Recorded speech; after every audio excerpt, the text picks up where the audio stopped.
having with us today Mr. Gurumurthy. I am sure Mr. Gurumurthy does not need an introduction to an audience like what we are addressing today.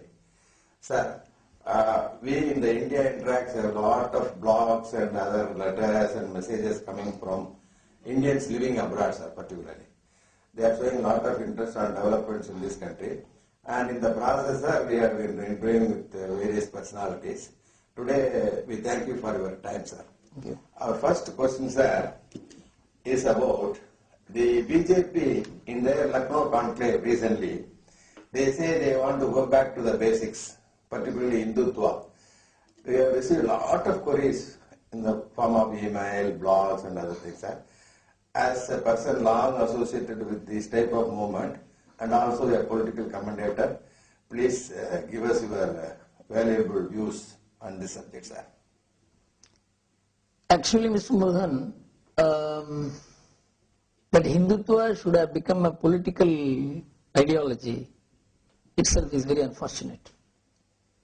The Supreme Court declared that the idea of Hindutva is actually the cultural traditions of India. It is common to all. There is nothing communal about it. There is nothing anti anybody about it. And it does not amount to a religious appeal. And it is based on the long life pattern, the lifestyle in this country.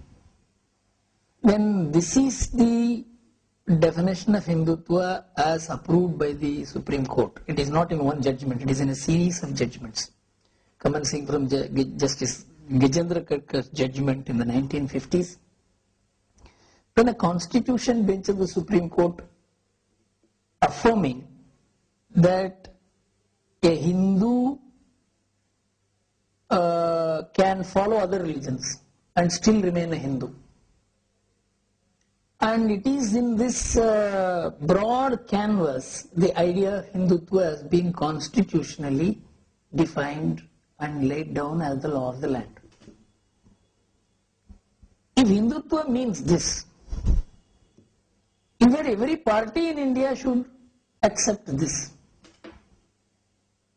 That only one party is being identified with Hindutva itself is very unfortunate, this one. But if you look at it the other way, that at least one party is willing to identify itself with this, is also a very important factor. For example, in India, the word nationalism is absent in politics today. Nobody talks of nationalism. Why? Because nationalism, if you talk, people will ask what is meant by nationalism? What is nationalism in India? So people talk of only secularism. Secularism is there in Russia, it is there in America, it is there in England, it is there in everywhere. What is the peculiarity about secularism in India?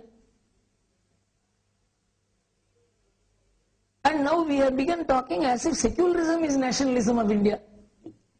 Sir, very nice starting comments, sir. But I must frankly admit, I am not so well versed in this subject, but I am trying to understand certain things. For the benefit of me and the audience, sir, I will put some sub-questions and so many other things, sir. Shall I understand, sir? We are all wrongly informed, rather, or I am wrongly thinking. Hindutva is a concept which was followed by, or rather it was an agenda by Hindu outfits. Honestly, I thought like that. And from what you say, Hindutva is a cultural phenomenon, is a way of life of an average Hindu. No, average Indian. This is Indian. So now I stand corrected, sir. It is a way of life of an average Indian. Maybe you may have to further elucidate for persons like me who are not introduced to this subject. An average Indian is one who lives as a Hindu, I think. Am I right, sir? correct. Okay. So Hindu as the original religion of this land. Not original geographical phenomenon. Radhakrishnan says it is a geographical definition and not a definition by faith. Oh. Sir, can you a bit further explain, sir? For example, take the Constitution of India. Okay. It says Hindu means a Sanatani, an Arya Samaji, a Sikh, a Jain, a Buddha, a Buddhist, and a person who does not claim to be not a Hindu. Oh, it's very interesting, sir. See, after all, because the definition of Hindu, So wide range. why the Constitution of India says so. No, that part, sir. Constitution saying is one thing, sir. It came into existence in 1947. I want to know if somebody is what you call aborigine, was born in this country from time immemorial, he should have been a Hindu by faith, or he is included in that religion because nothing else. It is not, first of all, this, according to the Supreme Court, according to the basic understanding of Hinduism, it is not a religion. Okay. Because a non-believer can be a Hindu. Another thing, sir. This I came to know when Mr. Cho Ramasamy was giving us a comment on the Periyar statue. So he told me, in Hindu religion, even an atheist can exist. Correct. Whereas if you are not believing your Nabigal Nayagam or Jesus Christ, you can never be a Muslim or a Christian. Correct. So this difference I felt for the first time. So, no, there is one more.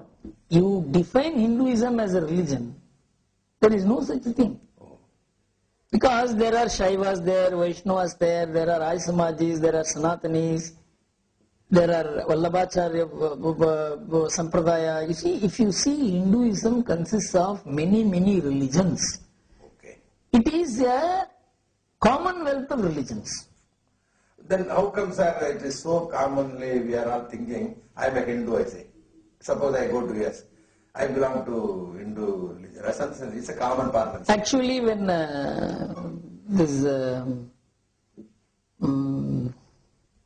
Imam of Delhi went to Saudi Arabia, he was asked, where are you from?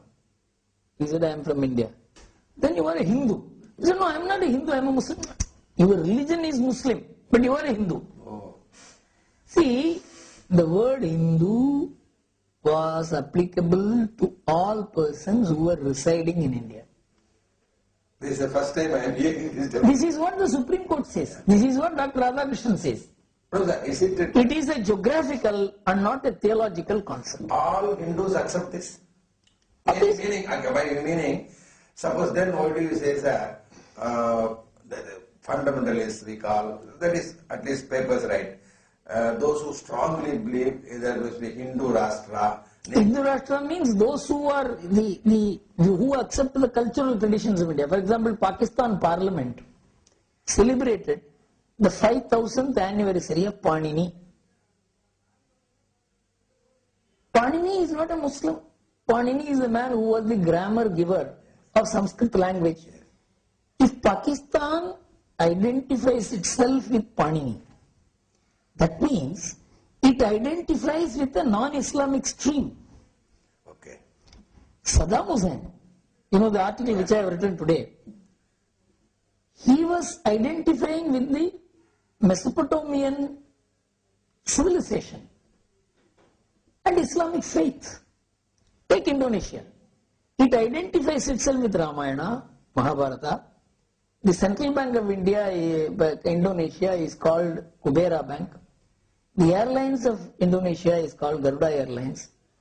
And the Jakarta University's name is Shantipani University. Shantipani is the guru of Krishna. So, cultural traditions of a country is common to all. Religious faith, you can go to another religion, you can follow any method of worship, but that does not mean you disown your forefathers. For example, Murugan becomes a Christian. He doesn't cease to be the son of his father. So our concept is that cultural traditions are a continuity and that name is Hindu. Okay. It has nothing to do with worship. You may worship any god. That is why Hinduism prescribes you can worship any god or you need not worship. This is what the Supreme Court said, that the word Hindu is the common cultural tradition of India.